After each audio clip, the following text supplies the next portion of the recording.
always had this idea of,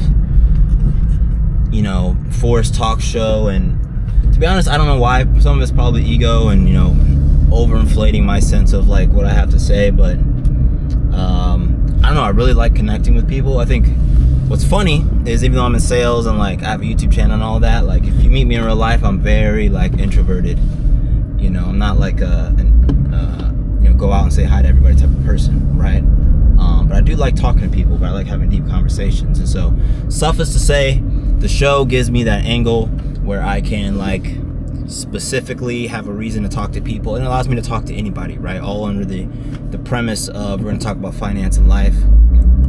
But I'm really interested in people's stories more so, and I think when you talk to people about their story, right, when you're trying to figure out how they live their life, you don't really even have to like them. Not that I dislike people I talk to, but it opens up so many more types of interactions. If you walk into a conversation, you're like, I just want to learn about you, as opposed to like, let's forge a friendship. You know what I mean? Like, we don't have to be friends. The goal isn't necessarily to be friends. The goal is like, I want to learn about you because there's probably something interesting in your life, right? If we look at the perspective of your life, and there's probably something interesting about me, when you dig into my life, right? When you're just curious about the lives that people have lived. So that's what I really like about interview formats and, podcasting, whatever you want to call it, is that you just get to learn about all the different ways that people are out here existing. It's not necessarily, like me just interviewing people that I would just hang out with or even vibe with, like, right? I can tell you right now, like, having done tons of other podcasts, like, there's some people you have a great conversation on specific topics, but like outside of that situation, it might be hard to like just kick it with them, right? You might not have the same outside activities, right? Like, I'm a dancer, I play video games, I nerd out. Other people might be way more into other stuff, but we can sit down and have a conversation about entrepreneurship, money, life, purpose, stuff like that. So nonetheless, I'm gonna do a little vlog. I'm gonna set this up, show you how I set up the set. I'm still working on the lighting and stuff, so the video, you're gonna see the lighting and stuff improve dramatically throughout the videos on the macro, so you will see that. But for now, it's gonna be what it is. My personal perspective on like content creation is get it done, get it out the door. I like having good production value, like that's what I aspire to, but I'm not gonna not make something because it's not perfect, right? There's just like millions and millions of pieces of evidence that like that's not the most important factor, right? People want to hear meaningful stories, they want to be entertained, they want to learn, right? They want that all bundled together, and if you can do that with high production value, cool. If you gotta do it with low production value, cool, people will still watch it. Like, just go to YouTube and watch all the people who are vlogging in like 720p, right? People just want to see stuff that maybe they haven't seen before, hear stuff that they haven't heard before, and laugh in ways, punchlines that they haven't been punched with before. Also, shout out to the M2. Love this whip. Got a plant that I'm bringing with me to the studio. Gonna hang that up. Got a new plant. Look at this dumbass. Now he's gonna move over to this lane after jumping in front of me. What a loser. Shame.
All right, so the set is set up.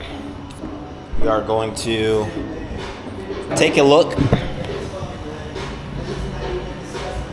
So this is an interview setup. So we've got the chair I sit in, the chair my guest will sit in. Roadcaster for audio. I need to actually go ahead and format that. Record audio there.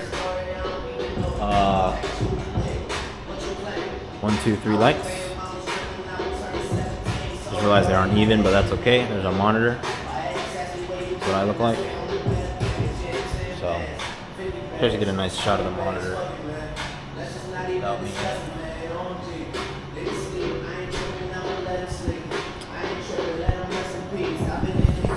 But yeah, that's the set. So we're gonna shoot whenever Adam gets here. Made it to the studio. Tell the people what you do real quick. What I do. So I am a online fitness coach. As I double fist caffeine and water. Typically what I do is like I have my own business. I have my own app. I came out with a fitness app out in 2022.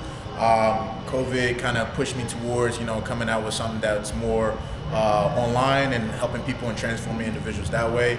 That app has been pretty much going well for the past 2 years. So, and I do that, also a little bit of day trading, and coach people in person, lifestyle clients, and pretty much bodybuilders. I am a professional bodybuilder myself, went to school for exercise science.